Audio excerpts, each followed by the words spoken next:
As it goes today, everyone talks about your 20s like they're magical, a time of discovery, adventure, and boundless possibility. And they are. But nobody tells you the truth about your 30s. Your 30s don't come with a manual. There's no orientation.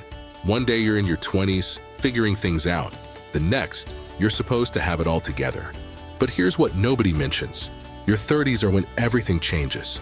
And I mean everything. The friendships shift, priorities transform, and the version of success you chased in your 20s starts feeling hollow. Your 30s are when reality hits, but also when real power begins. They aren't about having all the answers, but about finally asking the right questions. And those questions, they'll reshape your entire life. Chapter 1.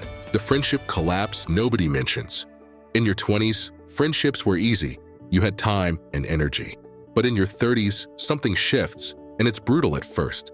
Friends start disappearing, not because of drama, but because life pulls everyone in different directions. Some have kids, some chase careers, some move cities, some just drift. You'll watch your social circle shrink by half, maybe more. At first, it'll feel like loss, like you're failing at friendship. But here's the truth. You're not losing friends. You're discovering who your real friends are.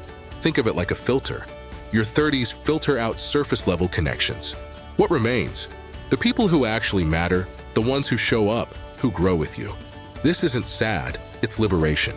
Quality beats quantity every single time. You'll have fewer friends, but the ones who stay are worth everything. Chapter 2. Your body sends you a bill. In your 20s, your body was forgiving.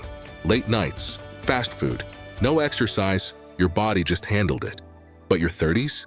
Your body starts keeping score. That metabolism you took for granted? Gone. Those recovery times? Doubled. That ability to function on 4 hours of sleep? Vanished.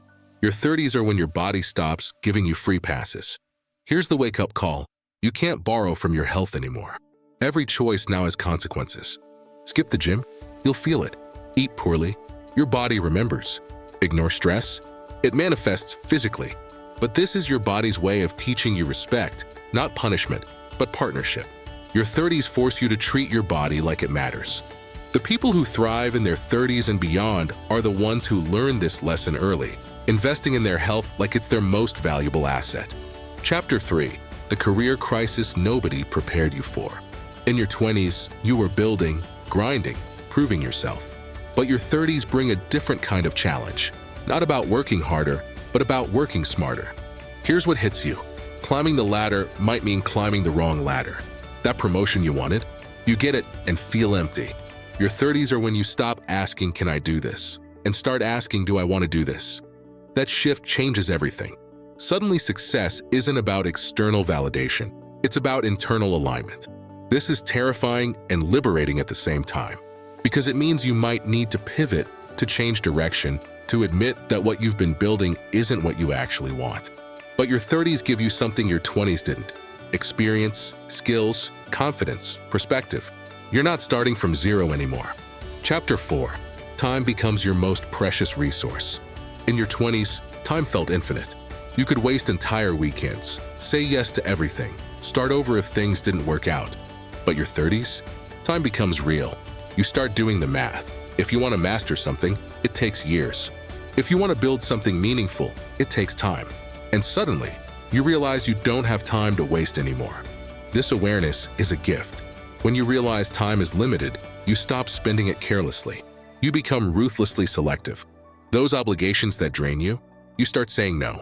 Those relationships that take but never give, you create distance. Those activities that look good but feel hollow, you let them go.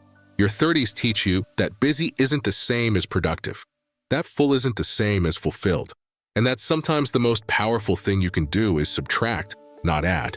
Chapter 5. The identity crisis they don't warn you about. In your 20s, you are becoming someone. In your 30s, you have to decide who that someone is. And that decision, it's harder than anyone admits. Because your 30s are when you realize that who you thought you'd be and who you actually are might be two different people.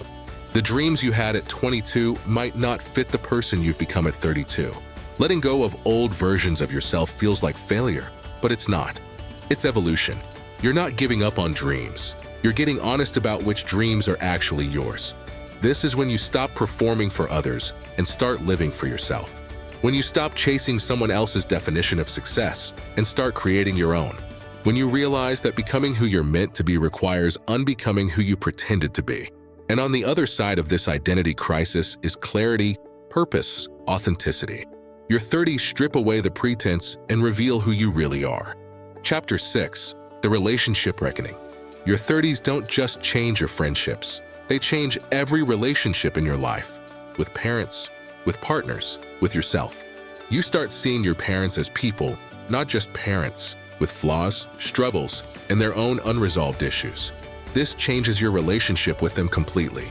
Your romantic relationships deepen or end.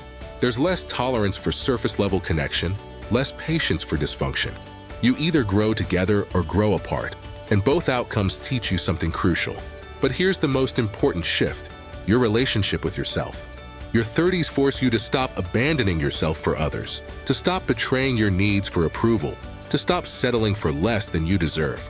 This isn't selfishness, it's self-respect, and it changes everything about how you show up in the world.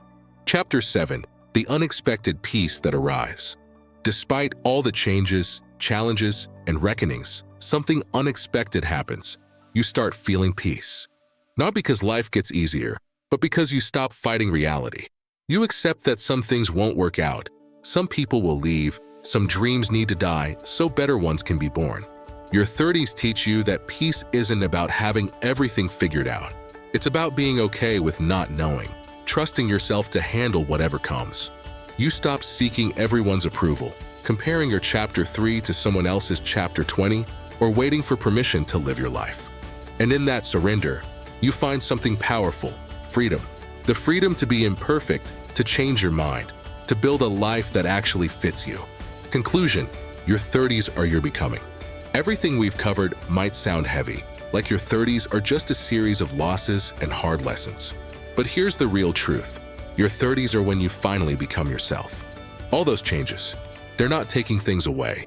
They're clearing space for what actually matters. All those endings, they're creating room for better beginnings. Your 30s aren't about having it all together. They're about getting real about what having it together actually means for you. Not for society, not for your parents, not for social media. For you. Yes, your 30s will challenge you. They'll force you to let go of comfortable lies and face uncomfortable truths. They'll ask you to evolve beyond who you thought you'd be. But your 30s give you clarity your 20s couldn't provide, confidence your 20s didn't offer, and purpose your 20s didn't allow. So if you're entering your 30s or already in them, remember this: every friendship that fades makes room for deeper connections. Every identity crisis leads to greater authenticity. Every loss creates space for something better. Your 30s aren't the end of youth. They're the beginning of wisdom. They're not about having all the answers. They're about finally being brave enough to live the questions. And that's where real life begins. Nobody warns you about your 30s because you have to experience them to understand them. But now you know. Your 30s will change you, challenge you, transform you. And on the other side, you'll find the person you were always meant to become.